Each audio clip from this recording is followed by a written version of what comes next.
con nuestra conciencia. Buenos días, presidente. Buenos días a todas y a todos. Nancy Flores, de la revista Contralínea. Presidente, hoy se discute en la segunda sala de la Suprema Corte de Justicia de la Nación un amparo en revisión que fue interpuesto por la transnacional francesa Engie en contra de la ley eléctrica. Y esto es importante, presidente, porque en esa segunda sala participan pues dos ministros de esta Suprema Corte de Justicia de la Nación, Luis María Aguilar y Alberto Pérez Dayán, que al mismo tiempo están o son militantes de una asociación civil que se llama Instituto Mexicano del Amparo. Esta asociación civil se ha dedicado a litigar en contra de su gobierno, entre otras cosas, pues promovió un juicio de amparo masivo en contra de la distribución de los libros de texto gratuitos. Además, se ha pronunciado en contra precisamente de esta ley eléctrica, en contra de la ley minera. Ha trabajado incluso por convertirse en esto que se llama amigo de la Corte, esta figura del amicus curiae, para el tema de la acción para declarar inconstitucional lo de que los funcionarios del Poder Judicial ganen menos que usted. Incluso pues eso la propia Corte lo falló a favor de los propios ministros de la Corte. Y esta misma asociación civil hizo un análisis jurídico donde pues impulsaba que a usted se le separara del cargo y se le fincaran responsabilidades con cárcel hasta por 8 años si alguno de sus funcionarios desacataba alguna orden de jueces para liberar delincuentes. Esto podría parecer descabellado, presidente, pero el propio ministro Luis María Aguilar, que hoy en esa segunda sala también va a participar, presentó una propuesta de sentencia en la cual pedía exactamente lo mismo. Eso lo hizo en agosto pasado, el 23 de agosto. Este proyecto de sentencia finalmente lo retiró sin explicación alguna, pero ahí pedía separarlo del cargo y también consignarlo ante las autoridades. Presidente, preguntarle sobre este posible conflicto de interés. La Secretaría de Energía metió una queja por este posible conflicto de interés de estos ministros que participan en esa asociación civil y al mismo tiempo están en la Corte, pero preguntarle su opinión y también sobre este intento de la Corte para destituirlo y además consignarlo a las autoridades. Pues no creo eso último, la verdad. Son amagos, pero no tienen fundamento. Ya viví un desafuero, también en un acto de asociación delictuosa entre ministros de la Corte y Vicente Fox. En ese entonces, el presidente de la Corte, todos los ministros, de manera vergonzosa, apoyaron a Fox para que me desaforaran, que era procurador Macedo de la Concha, secretario de Gobernación CRI, y se unieron también con los del PRI. Y me desaforaron, nada más que el pueblo es mucha pieza. Y por ellos, por los que participaron en las grandes manifestaciones, tuvieron que dar marcha atrás. Aunque hace poco Fox dijo que se había equivocado, que no debió haber dado marcha atrás. Pero son amagos. Este señor Aguilar siempre ha estado en contra de nosotros. Es muy conservador, muy reaccionario y muy defensor de los intereses de la oligarquía de México y del extranjero. Son como empleados de los potentados. Entonces, no les importa ninguna empresa pública, porque no les importa el pueblo y su futuro. Porque ¿de quién son las empresas públicas? Del pueblo de México. Pemex es producto de una lucha, es producto de un movimiento revolucionario. El presidente Carranza, eso no lo saben ellos, porque no estudian eso, aunque sean ministros. O si lo saben, están en contra. El presidente Carranza y los constituyentes del 17 establecieron en el artículo 27 de que el petróleo es de la nación. Y durante mucho tiempo, en el artículo 27, se estableció que en asuntos de petróleo el Estado no podía entregar concesiones. Hay una reforma que llevó a cabo el presidente Ruiz Cortines, que ojalá y la revisaran, donde se modifica el 27 y se establece para que no quedara ninguna duda y que no quedara a interpretaciones de estos abogados conservadores y corruptos. Se modificó el 27 para establecer que no se permitían concesiones en materia de petróleo a particulares.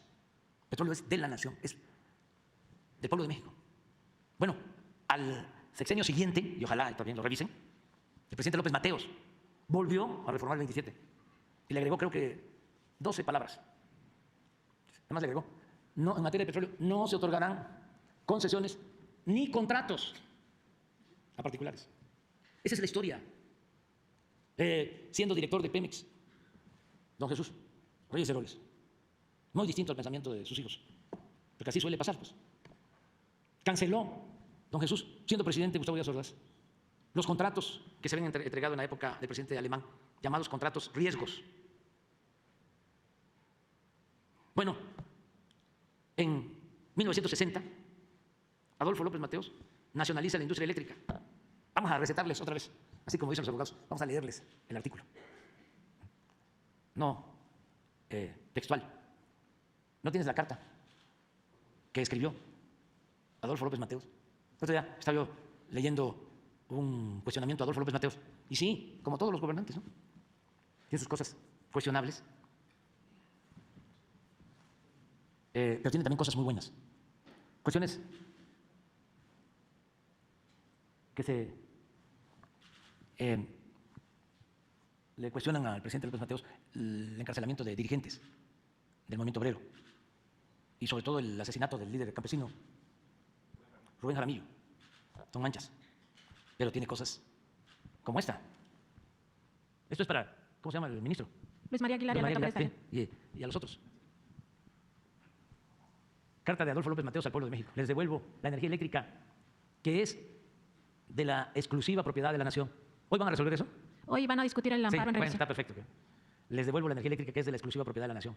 Pero no se confíen, porque en años futuros algunos malos mexicanos identificados con las peores causas del país intentarán, por medios sutiles, no tanto, entregar de nuevo el petróleo y nuestros recursos a los inversionistas extranjeros.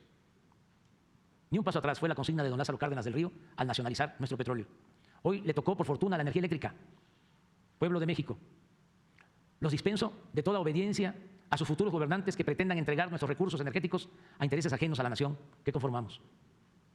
Una cosa obvia es que México requiere de varios años de evolución tecnológica y una eficiencia administrativa para lograr nuestra independencia energética. Sería necio afirmar que México no requiere de la capacidad tecnológica en materia eléctrica y petrolera. Pero para ello, ningún extranjero necesita convertirse en accionista de las empresas públicas para apoyarnos. Solo un traidor entrega su país a los extranjeros. Los mexicanos podemos hacer todo mejor que cualquier otro país. Cuando un gobernante extranjero me pregunta si hay posibilidad de entrar al negocio de los energéticos o a la electricidad, le respondo que apenas estamos independizándonos de las invasiones extranjeras que nos vaciaron el país, pero que en tanto los mexicanos sí queremos invertir en el petróleo americano o en su producción de energía eléctrica, por si quieren un socio extranjero. En México la Constitución es muy clara. Los recursos energéticos y los yacimientos petroleros son a perpetuidad propiedad única y exclusiva del pueblo de México, del pueblo mexicano. El resto de las especulaciones al respecto son traición a la patria. Industrializar el país no implica una subasta pública de nuestros recursos naturales, ni la entrega indiscriminada del patrimonio de la patria. Entera don Adolfo López Mateos. Todo esto, sí. Todo esto es lo que quisieron borrar con la política neoliberal. Afortunadamente, se dieron los cambios en la elección del 2018. Y como no alcanzaron a saquear todo, a llevárselo todo, a robárselo todo, con lo que nos dejaron, con eso estamos levantando el país. Pero sería un acto de traición a la patria el permitir que sigan con la misma política de pillaje. Y es esa estructura del Poder Judicial la que les ayuda, jueces, magistrados, ministros, que protegen a estas empresas extranjeras desde que se llevaron a cabo los cambios a las leyes y a la Constitución. En el caso de la industria eléctrica, ¿quién comenzó a modificar las leyes para permitir la entrada de las empresas extranjeras? Salinas, en 1989. Hicieron una reforma a una ley secundaria para permitir la inversión extranjera en la industria eléctrica. Y luego con Zedillo continuó. ¿Ustedes creen que en ese entonces y hasta el 18 el Poder Judicial se ocupó de declarar inconstitucional la reforma a esa ley secundaria, que violaba abiertamente lo que establecía la Constitución? Porque no puede ser que una ley secundaria esté por encima de un mandato constitucional.